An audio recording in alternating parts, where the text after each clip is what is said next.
In today's video, I'm going to teach you how to check board updates in Monday.com.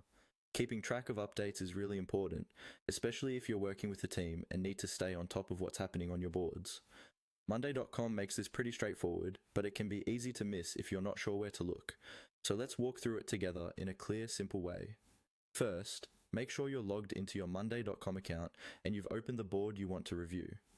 Once you're on that board, look toward the top area of your screen, where you usually see options like the board name, filters, and the invite button. Near the invite button, you'll see your profile icon. This is usually a small circle, often with your initials or a picture, depending on how your account is set up. Next to that area, you may also see an icon that looks like an activity log, which is used to track changes and actions across your board.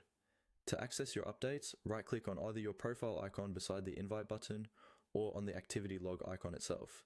The key here is that you're using a right click, not a regular left click. When you right click, a small menu will appear. From that menu, look for the option labeled Updates. Go ahead and click on Updates. This will open the Updates view for your board. In this Update section, you'll be able to see the conversations, comments, and changes related to items on your board. This is where your team's communication is usually collected, so it's a great place to check when you want to understand the context behind recent changes, see what your teammates have mentioned, or follow up on tasks. You can scroll through the updates to review older messages or focus on the most recent ones to quickly catch up. If you're working with a busy board, it can be helpful to check this area regularly so nothing important slips by. That's all there is to it. By right-clicking on the profile or activity log